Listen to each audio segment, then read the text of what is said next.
गुरुदेव ने क्रमशः एक एक का प्रश्न का उत्तर दिया।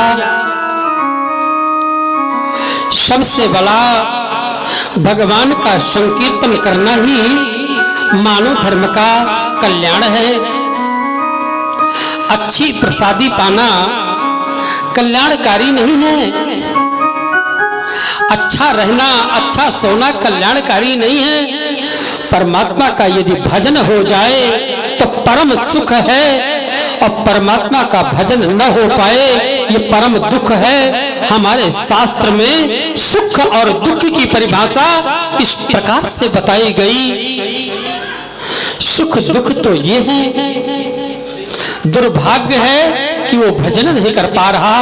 और परमात्मा की कृपा हो गई कि भगवान के कथा सुनने के लिए संकीर्तन के माध्यम से, पूजा के माध्यम से, मंदिर के माध्यम से, कथा श्रवण के माध्यम से अपने जीवन को सुधारा। ये परम लाभ है। शास्त्र का तत्व भी भगवान नारायण है, क्योंकि भगवान नारायण ने अपने तेज को श्रीमद् भागवत में स्थापित किया। जो भागवत भगवान की शरण में आएगा धर्म की रक्षा यहाँ होगी। इसलिए भगवान नारायण ने अपने तेज को श्रीमद् भागवत में स्थापित किए।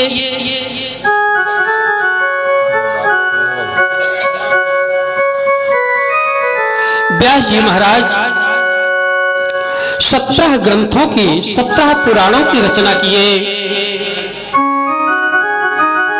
17 पुराणों की रचना करने के बाद मन में बहुत बड़ा असंतोष था, मन में शांति नहीं थी। भद्रशिला नदी के तट पर बैठकर खिन्न मन से विचार कर रहे थे, मैं क्या करूं। नारद जी महाराज आए। नारद जी महाराज ने आज व्यास जी महाराज से कहा, हे परम ऋषि, आपके दुख का कारण क्या है? बोले महाराज, मैंने 17 पुराणों की रचना किया, और 17 पुराणों की रचना करने के बाद मन में मुझे शांति प्रदान नहीं हुई। मन अशांत है। नारद जी महाराज ने पहले अपने पूर्व वृत्तांत को सुनाया व्यास जी महाराज को। मैं पहले दासी पुत्र था। नारद जी महाराज दासी के पुत्र थे।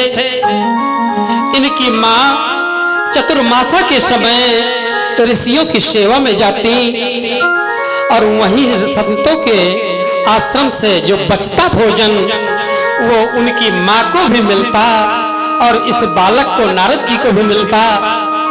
लेकिन इन संतों की सेवा करते करते भक्ति का प्रादुर्भाव होता रहा। एक दिन नारद जी बता रहे थे, मेरी माँ गौ दोहन के लिए गई सायंकाल, और काले तक्षक नाग ने मेरी माँ को डस लिया। माँ का शरीर पूरा हुआ। मैंने परमात्मा का अनुग्रह समझ करके माँ का अंतिम संस्कार किया, और करने के बाद तप के लिए निकल पड़ा। मैंने बहुत बड़ी तपस्या किया। तपस्या करते करते मैं उनके दर्शन करना चाहता था, परमात्मा के दर्शन हो जाए, लेकिन मेरे मन को शांति नहीं मिल रही थी। ऐ व्यास जी महाराज, जैसे मन को अशांति आज आपको है, इसी प्रकार की अशांति मुझे उस समय थी।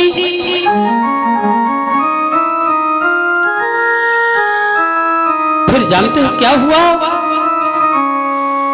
मैं परमात्मा का भजन करता हुआ जब उनको जो है पुकारने लगा तो परमात्मा नहीं आए, और आकाशवाणी हुई, ऐ बालक, ये जो तुम्हारा शरीर है आसक्तियों से बंधा हुआ है, आसक्ति अभी विगलित नहीं हुई, तुम मुझे प्राप्त नहीं कर सकते। करने के लिए तुम्हें इस शरीर का परित्याग करना पड़ेगा और शरीर पूरा होने के बाद तुम मेरे पार्षद बनोगे। और इस प्रकार से जब शरीर पूरा हुआ तो मैं भगवान का पार्षद नारद के रूप में। तो बोले महाराज आपने इतनी कथा सुनाई, लेकिन अब ये बता दीजिए मुझे करना क्या है। बोले वही बताने जा रहा हूं। खड़ंगादि भेदो मुखे शास्त्र विद्या, खड़ंगादि भेदो मुखे शास्त्र विद्या, कवित्वादि गद्यम सुपद्यं करोति, यशोदा किशोरे मनो वै न लग्नम, ततः किम ततः किम ततः किम ततः किम। 17 पुराणों की रचना तो आपने कर लिया, जब तक यशोदा नंदन नंद नंदन श्री कृष्ण भगवान का चरित्र का गान नहीं करेंगे तब तक मन में संतोष नहीं मिलेगा। मुझे भी संतोष नहीं मिला था। जिस समय मैं उनका भजन करने लगा मुझे उत्तर मिल गया और शरीर छोड़ने के बाद मैं उनका पार्षद बना। ये भागवत की कथा किसने किसको सुनाई, पहले मैं आपको छोटी सी परपाटी बता दूं। श्रीमद् भागवत 4 श्लोकों की कथा थी। कितने?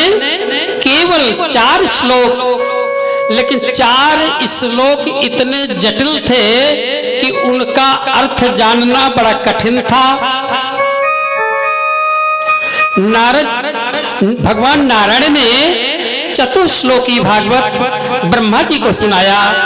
ब्रह्मा जी महाराज ने चतुश्लोकी भागवत नारद जी महाराज को सुनाया और नारद जी महाराज ने चतुश्लोकी भागवत व्यास जी महाराज को सुनाया।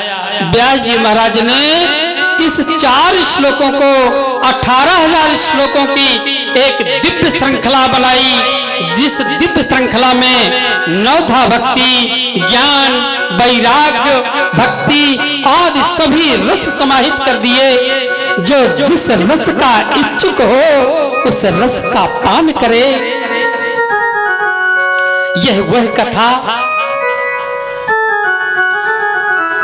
व्यास जी महाराज ने 18,000 श्लोकों में इसको लिखने के बाद इन्होंने अपने बेटे को शिष्य बनाया। इनके बेटे का नाम श्री सुखदेव जी महाराज, परम योगी परम नैष्ठिक योगेश्वर सुखदेव जी महाराज। अद्भुत भेष रहा बालक का, जो शुरू से जिसमें माया बाधित नहीं हुई। आइए मैं सुखदेव जी महाराज के चरित्र का गायन करने जा रहा हूं।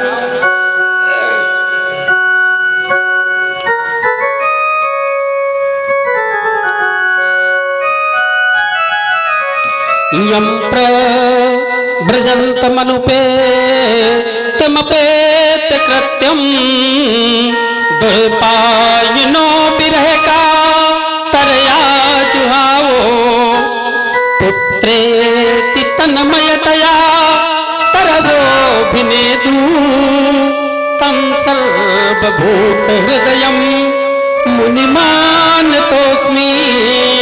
बोलो सुखदेव जी महाराज की जय।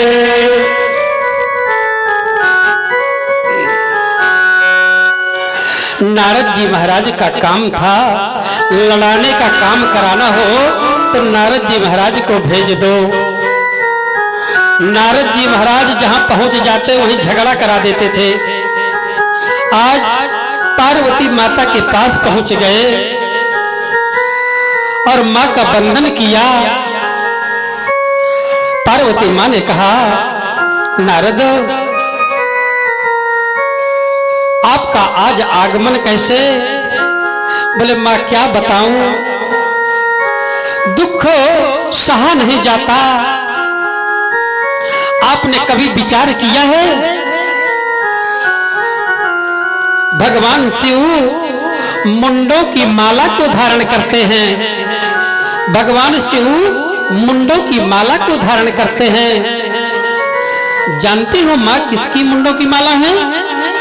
किसकी है नारद? वो आपकी ही मुंडों की माला है।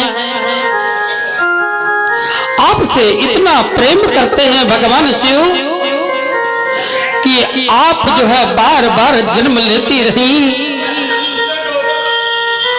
और बार बार मरती रही। आपके मुंडों की माला को गुथ करके अपने गले में डाल लिया बाबा ने।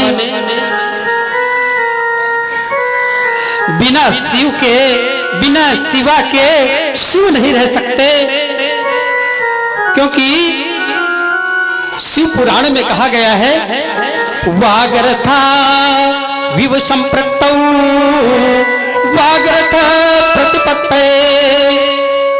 जैसे वाणी और शब्द दोनों को अलग नहीं किया जा सकता, जैसे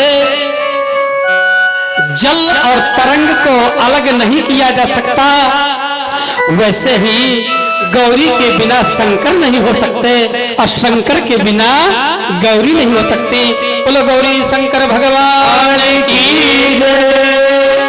लेकिन तुम्हारे प्रेम बस इन मालाओं को, मुंडों को गले में धारण कर लिया। बोले मेरी मृत्यु होती रही और बाबा अजर अमर हैं? बोले हाँ, अजर अमर इसलिए है कि उन्हें अमर कथा का ज्ञान है और आपको अमर कथा कभी बाबा ने सुनाई नहीं। आज बाबा शिव आए और जिस समय कैलाश पर्वत में पहुंचे, पार्वती माता ने चरणों का बंधन किया और बोले बाबा आप अमर कथा जानते हैं? बोले हाँ देवी। वो अमर कथा आज तक आपने हमें नहीं सुनाया। बोले आज तक आपने कभी जिज्ञासा प्रकट नहीं किया और जब तक कोई जिज्ञासा प्रकट नहीं करता तब तक इस अमर कथा का अधिकारी नहीं है। आज आपने अमर कथा की जिज्ञासा प्रकट किया। आओ मैं आज आपको अमर कथा सुनाता हूं। अमरनाथ में यह अमर कथा हुई। गुफा के अंदर प्रवेश किए। पार्वती माता से कहा देखो यहाँ कोई जीव जंतु तो नहीं है, क्योंकि ये साधारण रस नहीं है, ये अमर कथा का घड़ा फूटने न पाए, दूसरा कोई इसको पान न कर सके, देखकर आओ। पार्वती माता गई और चारों तरफ देखा कि कोई नहीं। एक सुख सावक का अंडा रखा था। बोले अंडे से क्या है? तोते का अंडा। पार्वती माता देख के आ गई और कहा वहां कोई नहीं। भगवान शिव कथा सुनाना प्रारंभ कर दिए। आज कथावाचक के रूप में भगवान शिव और कथा श्रोता के रूप में मां भगवती जगत जननी पार्वती माता। पार्वती माता कथा का श्रवण कर रही हैं। आद्योपांत कथा चलती रही। दसम स्कंध के बाद उद्धव और भगवान नारायण का प्रसंग था। पार्वती माता उसी समय सो गई और यह धीरे धीरे ये हुंकारी दे रही थी। जब एक वक्ता और एक श्रोता होता है तो हुंकारी भरने की पद्धति है, पता लगे कि हमारी बात सुन रहा है कि नहीं। और जब अनन्य श्रोता और एक वक्ता तो हुंकारी भरने की पद्धति नहीं होती। पार्वती माता की हुंकारी तो बंद हो गई, लेकिन तोता अनुकरण बहुत जल्दी करता है। वो किसी का आप राम राम बोलो तो राम राम बोलने लगेगा।